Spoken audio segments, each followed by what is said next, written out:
ఒకసారి వాక్యం చదువుకుందాము. అటు తర్వాత సమస్తమును అప్పటికి సమాప్తమైనదని యేసు ఎరిగి లేఖనము నెరవేరినట్లు నేను దప్పికొనుచున్నాను. చిలకతో నిండి ఉన్న ఒక పాత్ర అక్కడ పెట్టి ఉండెను గనుక వారు ఒక స్ప్రింజి చిరకతో నింపి షోపు పుడకను తగిలించి ఆయన నోటికి అందించిరి. యేసు ఆ చిరకను పుచ్చుకొని సమాప్తమైందని చెప్పి తల వంచి ఆత్మను అప్పగించాను. ఇది ఎండాకాలం కాబట్టి నీళ్లు ఎంతో అవసరము. ఆయన ఆయన శిలువలో వేలాడుతూ నేను దప్పికొనుచున్నానని ఎంతగానో అరుస్తున్నాడు. ఆయన ఎంతమంది చూస్తున్నారు కానీ ఆ యెరూషలేముకు సమీపంలో ఉంది కాబట్టి ఆ యొక్క గొల్గొత్తా కొండ అందరూ అనేక మంది ఆడ వచ్చినారు. కానీ అందరూ కూడా ఏ అద్భుతములు చేసే ఏ యొక్క సూచక్రియల ద్వారా గానో మహిమ పొందిన వాళ్ళే తప్ప వేరే వాళ్ళు అక్కడ లేరు. ఆయన నాకు దప్పికొనుచున్నదని అంతకుముందు గెస్సెమనే తోటలో ఆయనను ప్రార్థించినప్పుడు కత్తిలతో గుదియలతో ఆయన దగ్గరికి వెళ్ళినారు. వెళ్ళి ఆయన నేనేం నేరం చేసినానంటే ఇస్కరియోతు యూదా అతన్ని అప్పగించినాడు కాబట్టి అతన్ని తీసుకొని పోయి ఆ యొక్క న్యాయస్థానం మీద ఆ రాత్రి అంతా ఆ బెస్తవారం సాయంత్రం అంతా కూర్చోబెట్టినారు. వెంట్రుకలు పీకుతున్నారు, తలకు ఆయన కండ్లకు గుడ్డ వేసినారు, గుద్దుతున్నారు. యేసు నిన్నెవరో కొట్టింది ప్రవచించమంటున్నారు. సొగసైనను స్వరూపమైనను లేని ఆ అందమైన ధవలవర్ణుడు రత్నవర్ణుడు అతివేల మందిలో అతి కాంతిమనీయుడైన యేసయ్యను ఉమ్మి వేస్తున్నారు. ఉమ్మి వేసినప్పుడు ఆయన అలాగే తుడుచుకుంటున్నాడు. ఆయన ఎవరిని కూడా నోరు పలకలే. ఆయన లోపలికి ప్రేతోలం లోపలికి తీసుకుపోయి ఒకటి తక్కువ 40 దెబ్బలు కొట్టినారు. పిలాతు అతన్ని అప్పగించినాడు, చేతులు కడుక్కున్నాడు. ఇతనిలో అతని భార్య చెప్పింది, ఆ నీతిమంతుని జోలికి నువ్వు పోవద్దు, అతని వల్ల నేను ఈ రాత్రి కళ చూసినానంటే చేతులు కడుక్కొని అతన్ని శిలువకు అప్పగించినాడు. అతన్ని 40 కొరడాలు ఒక్కొక్క ఏటు చేతులు కట్టేసి కొట్టినప్పుడంతా మాంసం అంతా ఆ కొక్కీలకు తగులుకొని ఊడి వస్తుంది. యేసుప్రభు నీ పాపం కొరకు నా పాపం కొరకు సమస్తమును భరించినాడు. భరించి నేను దప్పికొంటున్నాడు. దప్పంటే ఆయన ఆత్మల దప్పికొంటున్నాడు. నా కుమారుడా, నా కుమారి, నా చేతులు చూడు, నా తల చూడు, నీకోసమే కదా నా కాళ్ళు చూడు. నేను నీకోసము సమస్తమును నేను కోల్పోయినాను, నేను రక్షించుకుంటా. కానీ ఆయన కొంటున్నది ఏమంటే ఆత్మలు దప్పింకొంటున్నప్పుడు ఆయనను విసోపు పుడక నీ పాపము నా పాపము అందరి పాపాలు కలయబోసిన పాత్రలో నుంచి ఆయన నోటికి అందించినప్పుడు ఆయన పుచ్చుకున్నట్లుగా మనం చూస్తున్నాం. ఆదికాండము 7వ అధ్యాయంలో నోవాహు జలప్రలయం వచ్చింది, నీళ్లు లేవు ఆయనకు. 40 సంవత్సరాలు 40 రాత్రులు ప్రచండ వర్షం కురిసింది. ప్రచండ వర్షం కురిచి హేము హాము ఎపేతు ఆ నోవాహు వాళ్ళు రక్షింపబడినట్లు ఆయన చేసినాడు. కానీ నీళ్ళు సమస్తమును భూమిని ఆకాశమును సృష్టించినాడు, కానీ ఆయన స్వరూపంలో మనములను చేసుకున్నాడు. కాబట్టి ఆయన మన కోసరము ఎంతగానో దప్పికొంటున్నాడు. దప్పంటే ఆయనకు నీళ్ళు లేవు కాదు, కానీ ఆయన ఈ సంఖ్యాకాండము 20వ అధ్యాయం 7వ వచనంలో కూడా ఆయన అక్కడ సీనాయి అరణ్యంలో 6 లక్షల కాల్బలం ఇశ్రాయేలీలు నడిచి వెళ్ళినప్పుడు చుట్టూ అరణ్యము, మధ్యలో ఇశ్రాయేలీలు ఉన్నారు. నీళ్లు దప్పికొంటున్నారు. పశువులు గలవారు, బందలు గలవారు, అనేక మంది జనము చిన్నలు పెద్దలు ఉన్నారు కాబట్టి మోసే మీద సొనుగుతున్నారు. ఐగుప్తులో కీరకాయలు, ఉల్లిపాయలు, తెల్లగడ్డలు అన్ని తింటుంటే ఈ అరణ్యంలో తెచ్చి మమ్మల్ని చంపేకి తీసుకొచ్చినావా అని అన్నప్పుడు మోసే కర్ర తీసుకొని బండను కొట్టినప్పుడు బండ నిండి నీళ్ళు వచ్చినాయి. ఆ బండ మన క్రీస్తే. బండ నిండి నీళ్ళు ఇచ్చిన దేవుడు ఆయనకి నీళ్లు కరువా? నీకోసరము నాకోసరము ఆత్మల దప్పికి కొన్నట్లు చూస్తున్నాం. యోహాను సువార్త 4వ అధ్యాయము 5-6 వచనాల్లో అక్కడ చూడండి, ఓసారి చదవండి. యోహాను సువార్త 4వ అధ్యాయము 5-6 వచనాల్లో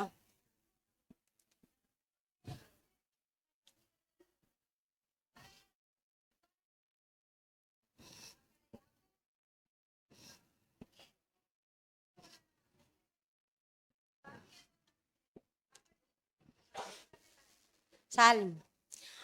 యేసు ప్రభు సుకారం అనే గ్రామానికి శిశువులు వెళ్ళినారు భోజనం తెచ్చేకి.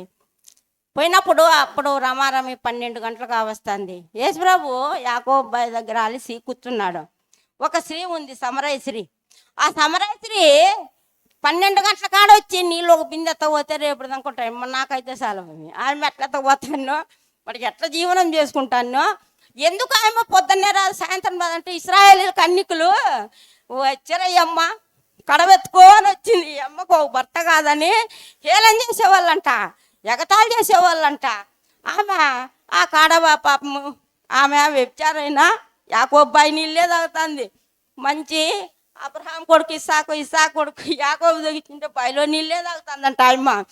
కానీ ఆ యేసుప్రభువు కూర్చొని అమ్మా అన్నాడు. ఏమంటే నాకు కొన్ని నీళ్ళు ఇస్తావా అన్నాడు. ఆమె ఏమనిందంటే, మీరు హెబ్రీలు, మేము సమరయులము, ఆ నీళ్ళు మీరు తాగకూడదు అంటారు. అంటే అమ్మా నువ్వు ఇచ్చే నీళ్ళు తాగితే నేను మళ్ళీ తప్పికొంటా, నేను ఇచ్చే నీళ్ళు నువ్వు తాగినావంటే నువ్వు ఎప్పుడు తప్పికొనవు. అయ్యో ప్రభా నువ్వు ఇచ్చే నీళ్ళు తప్పికొనవా, సామెన్ చాలా కష్టంగా ఉంది నాయన, ఈ 12 గంటలకి కడవెత్తకపోలేను, నీళ్ళు తేలేను, ఇశ్రాయేలు కన్నీకులతో చాలా చాలా ఇదిగా ఉంది, నా చేత కాదు. ఆ నీళ్ళు ఏమంటే పోమ్మా పో నీ భర్తను పిలుచుకొని రాపన్నాడు. నాకు భర్త లేడు ప్రభా. అయ్యో తల్లి నీకు భర్త లేడా, 5 మంది పురుషులతో ఉండవు కదా తల్లి, ఇప్పుడు ఉండేవాడు అరవోడు కదా అని.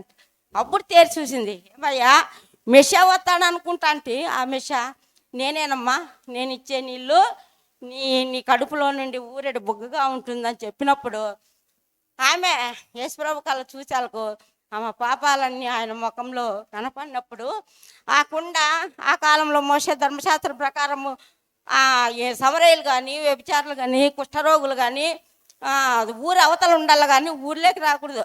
ఆ పాపం అనేకుండా యాకోబ్బాయితో ఆడబెట్టేశా. ఇంకా ఆమెతో పని లేకుండా ఆమెకు పరిగెత్తుకుంటా పోయి స్వార్థ చెప్తుంది.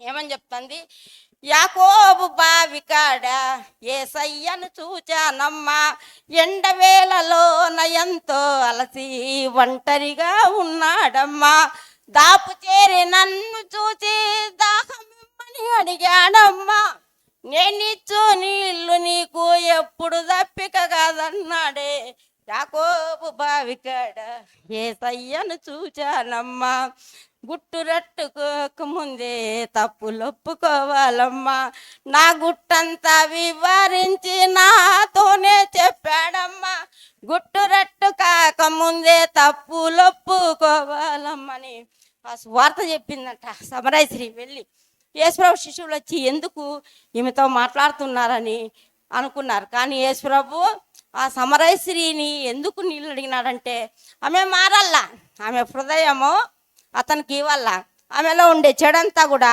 పోవాలని ఆయన చెప్తున్నాడు. ఆయన ఏమంటున్నాడంటే యెషయా-గ్రంథము 1వ అధ్యాయంలో 1వ అధ్యాయంలో, ఆకాశం ఆలకించము భూమి చెవేగుము, నేను పిల్లలను కానీ పెద్దవారుగా పెంచినాను కానీ వారు నా మీద తిరగబడుతున్నారు. ఎద్దు తన కామాందును ఎరుగును, గాడిద తన సొంతవాని దొడ్డి తెలుసుకుని, ఇశ్రాయేలుకి తెలివి లేదు, పాపిష్టి జనమ చెరుపు చేయి పిల్లలారా మీకు శ్రమ అన్నాడు. ఎద్దులు పొలంలో ఇడిస్తే యజమాని ఇంటి కాటికి వచ్చేస్తాయి, గాడిద సాకలోడు గుడ్డలు వేస్తే తన యజమాని వాళ్ళ ఇంటి కాటికి పోతుంది. ఇశ్రాయేలీలు ఆదివారం పరిశుద్ధ దినం వస్తే నా మందిరం కల్లా చూడరే, నా కల్లా రారే, నా పరిశుద్ధ ఆలయంలో నివాసించలేరే అని ఆయన ఎంతో ఆశతో ఆయన వేదన పడుతున్నాడు, మూలుగుతున్నాడు, దప్పికొంటున్నాడు. నా కుమారి, నా కుమారుడా, అత్తోని సింహాసనం వదిలి తండ్రి కుడి పార్శ్వనాన్ని వదిలి నేను వస్తే కదా మీకోసరము, నీ హృదయం నాకు ఇవ్వవా, నీ హృదయమును నాకు ఇచ్చి నా దప్పి తీర్చవా, నీవు ఈ సమయంలో ఇదే అనుకూల సమయమే, ఇదే రక్షణ దినం కాబట్టి ఈ దినం నీ హృదయం నాకు ఇవ్వవని హృదయం అనే తలుపు దగ్గర ఆయన తడుతూ ఉన్నాడు. నిర్గమకాండము 14వ అధ్యాయము 15వ వచనంలో ఆ యొక్క ఎట్టి పనులు చేయలేక ఐగుప్తు నుంచి ఇశ్రాయేలీలు బయలుదేరి వస్తున్నారు. వచ్చేటప్పుడు ఎర్ర సముద్రము పొంగి పొరులుతుందంట. పొంగి పొరిలినప్పుడు వాళ్ళు సనుగుతున్నారు ఇశ్రాయేలీలు, మాకు ఐగుప్తులో సమాధులు లేవని ఇక్కడ తీసుకొత్తిరి, వెనక ఐగుప్తీయులు తరుముతా వస్తున్నారు పరో చక్రవర్తులు, మళ్ళీ మిమ్మల్ని ఈ విధంగా చేసినావంటే మోసే కర్ర తీసుకొని ఆ యొక్క ఎర్ర సముద్రం మీద కొట్టినప్పుడు 2 పాయలు ఏకరాశిగా నిలబడినట్లు నిర్గమకాండంలో ఉంది. కాబట్టి ఆయన భూమిని ఆకాశమును సమస్తమును సృష్టించిన దేవుడు, ఆయన గొప్ప దేవుడు, సర్వశక్తిమంతుడు. నిన్ను నన్ను తన చేతులతో, తన స్వరూపంలో, తనకున్ని ముక్కు, తనకున్ని నోరు సమస్తమును మనకిచ్చి తన చేతితో సృష్టించిన దేవునికి లోబడి ఆయన ఎన్ని రోజులు మనము ఆయన్ని ఎరక్కోకుండా ఆయనను ఇచ్చిపెట్టి ఉండలేము. ఆయన దప్పికొనుచున్నాడు. ఆ పరలోకంలో యెషయా గ్రంథంలో, ప్రకటన గ్రంథంలో 22వ అధ్యాయంలో అక్కడ ఆయన ఒక నది ఉందంట. అది జీవజల నది. ఆయన 12 శిశువులు, 12 యేసుప్రభు శిశువులు 12 మంది, ఆయన యాకోబు కొడుకులు 12 మంది, 24 పెద్దలకు ఆయన రక్షింపబడిన వాళ్ళకు సింహాసనాలు ఉన్నాయి. అక్కడ ఆయన పాదాల దగ్గర ఒక నది పోతుందంట. ఆ నదిలో ఒక నీళ్లు తాగి కొన్ని యువతల అవతల అంటే ఒక 12 కాపులు కాసే వృక్షం పొలం ఉందంట. ఆ యొక్క పండు తింటే ఎప్పటికీ దప్పి కావు. మనము కూడా ఆ యొక్క పరలోక రాజ్యంలో పోయినప్పుడు తప్పకోకుండా ఆ నదిని యేసయ్యను చూస్తాం. భూలోకంలో కూడా ఒక నది ఉంది. అది ఈ బెతెస్దా కోనేరు చూసినాము, ఈ లాజరు సమాధి చూసినాము, యెరూషలేం చూసినాము, అన్నీ చూసినాము. కానీ ఆ యొక్క ఎవరిన ఇది ఏదేని తోట మనం చూడలే. ఏదేని తోటలో మంచి చెడులనిచ్చే పండు ఉందంట. ఆ పండు తిని అవ్వ ఇదైపోయింది. దాంట్లో జీవవృక్ష పొలంలో ఉన్నాయంట, జీవజల నది ఉందంట. ఆ నదిలో కూడా ఆ పండు కూడా తింటారని దేవుడు ఖడ్గజ్వాలని నాటించినాడు. అది ఇప్పుడు ఒక భక్తుడు చెప్పినాడు, ఆ యొక్క నదిలోకి కలిసిపోయిందంట. ఎందుకంటే ఖడ్గజ్వాలలు ఉన్నాయి, దాంట్లో జీవవృక్ష పండ్లు ఉన్నాయి, జీవజల నది అది. ఆ నదిలో నీళ్లు తాగినాడు ఎప్పుడు కూడా ఆ కడుపులో ఊరేడు బొగ్గుగా ఉంటుంది. కాబట్టి ఆ యొక్క నదికి ఒక పెద్ద తూర్పు ఏదేని తోటను ఒక నదిలోకి కలిపినట్లుగా మనము ఒక బుక్ ద్వారాగా చూసిన. కానీ ఆయన మన కోసరము సొగసైనను స్వరూపమైన లేకోకుండా ఆయన వదకు తీయబడిన గొర్రె వలె, బొత్తు కత్తిరించే వాని వద్ద మౌనిగా ఉన్న గొర్రె వలె ఆయన నోరు తెరచలే. ఆయన మనల్ని ప్రేమించినాడు. మనల్ని ప్రేమించుకోకుండా ఉంటే మనం ఇక్కడ స్థలంలో ఉండేవాళ్ళం కాదు. ఆనాడు ఈ అహరోను వంశస్థులు మాత్రము యాజకులు ఉండేవాళ్ళు 7 మంది. వాళ్ళు ఎంతో నిష్టగా ఆ యొక్క ప్రభువును దర్శించేకి, మందిరంలో సేవ చేయడానికి ఒక్కొక్క దాసుడు ఒక్కొక్క నెల రోజులు స్నానం చేసుకొని ఈ చచ్చిన వాళ్ళను ముట్టకోకుండా ఎంతో నిష్టగా ఆ వాకిల దగ్గర నుంచి అతనికి ఒక గంట కట్టి ఇడిసేవాళ్ళంట తాడుతో. వాళ్ళు వచ్చి మందిరాన్ని, ఆ పులిపీఠాన్ని శుభ్రం చేసిపోయేవాళ్ళు.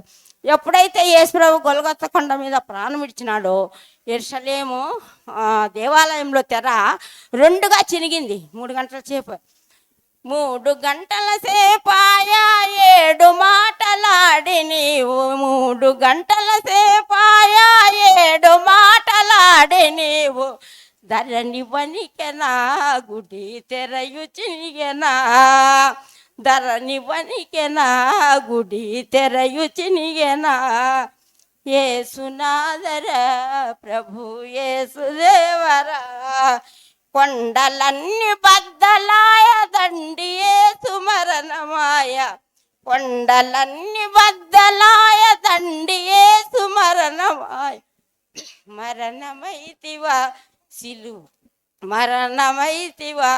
ఆ యేసయ్య మనకు కన్యక మరియమ్మ గర్భంలోకి వచ్చి ఆయన హేరోదు రాజు కెదబడి కైపాకు చక్రవర్తులకు అందరూ ఆయన జన్మం చూస్తే పొత్తి గుడ్డలు ఆయన పుట్టినప్పుడు ఆయనకి వేసే కూడా పొత్తి గుడ్డలే ఉన్నాయి.